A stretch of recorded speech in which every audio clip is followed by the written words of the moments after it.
Greetings, Facebook friends and family. We just got out our family Bible study, and I felt the urgency in my spirit to share a word from the Lord even amongst the masses.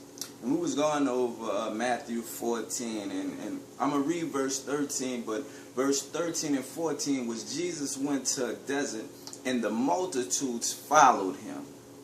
And this word is for those who have been following the voice of God, following the Spirit of the Lord, and He have led you into a time of desertness. A time of desertness could be the same as or equivalent to a lack. You're in a lack. You have more bills than you have money. It seems like the Spirit of God has departed you. You feel disconnected from God. You feel like, Lord, I'm praying and I'm not seeing results. You have more bills than you have money. You feel like nothing is going right for you. But I have a word from the Lord especially for you. But I want to read verse 15. And look what it says. It says, when it was evening, his disciples came to him, saying, "This is a desert place, and the hour is already late. Send the multitudes away, that they may go into the villages and buy themselves food." But Jesus said to them, "They do not need to go away. You give them something to eat." So I'm going to stop right there, and if you continue on and read, you will see that the disciples said, "Well, we only have 5 loaves of bread and 2 fish." And Jesus said, "Give me that, and I'm going to multiply that." He multiplied that, and they fed over 5,000 people, because it was 5,000 men, not counting the women and children. So the word of the Lord for you is that if you just trust in the Lord with your 5 loaves of bread and your 2 fish, do not grow weary in well doing, for you shall reap in due season if you faint not, says the Lord.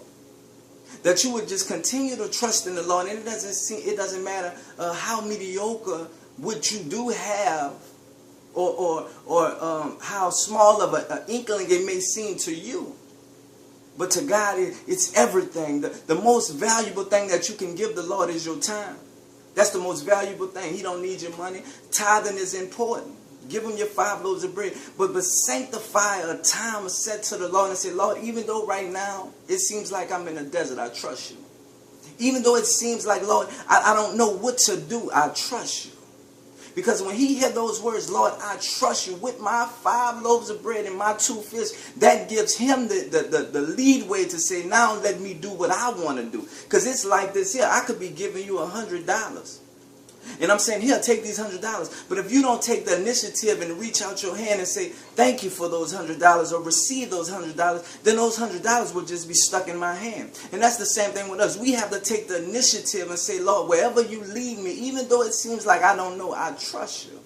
I trust you." Trust the Lord with your 5 loaves of bread and your 2 fish, and watch what he do, because this is the season right here. I feel it in my spirit, man. Man, God is saying, if you just trust me with what you have, trust me with your time, trust me with your finances. That's the first and foremost thing that you have to do. If you having any financial difficulties in your life and you saying, "Man, look, man of God, I know what you're saying pertaining to this, but man, I can't be paying my tithes." No.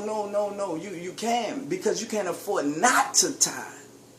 I'm not, anybody who knows me, I'm not no prosperity teacher, this and that, I'm not doing that, but that's the fundamental elementary principles about being a man or woman of God, that your tithe is the first thing that you do, because you have to realize that the minute that you say, "Lord, I trust you and I'm going to follow you," then that means everything that you have belongs to him.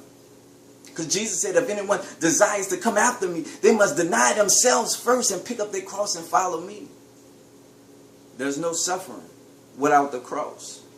There's no cross without suffering. I said that once before. But I want you to know, not getting it out of text, I want to stay here as the Lord said, that if the word of the Lord is for you, that if the Lord have led you in a time of desertness. I've been there more than one time. I've been there when I'm like, "Lord, it's like I'm not even hearing your voice. You're not even giving me a word to read." And the Lord had to show me, it's like a parent. A lot of times I came in a room and my kids don't even know I'm in there, but I'm in a hallway and I'm looking just to see what they're doing. And that's how that desertness time is. That God has prepared you and he has given you enough wisdom and enough spiritual food to sustain you. But he wants to see if you're going to trust him and trust his word that, Lord, even if I think that you're not there, I know your word cannot lie. And you said that you would never leave me nor forsake me. Your word declares that you would never put more on me than I can bear. Do you trust the Lord? Because if you really trust him, your actions will show that you trust him.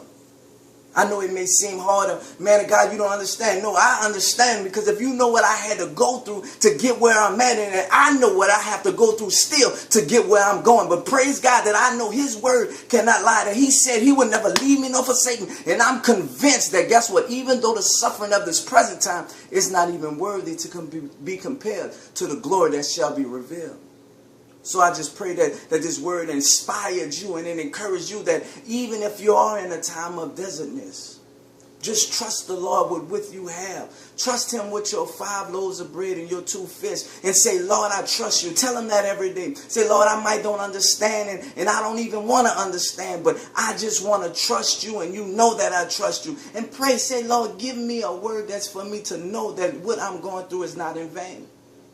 Because sometimes we may feel that way, like, Lord, man, what I'm going through in vain. But let him reassure you. Nothing wrong with asking the Lord to reassure you. Now, don't ask for signs and wonders to believe, because then Jesus spoke about that. So don't ask for signs and wonders to believe. But God knows your heart, and he knows sometimes we get weary. And he said, all right, look, that's what you want?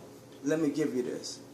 So I just hope that it encouraged you, that if you are in a time of desertness, just know that God shall multiply your faithfulness. He shall reward your faithfulness. But just keep pushing, man.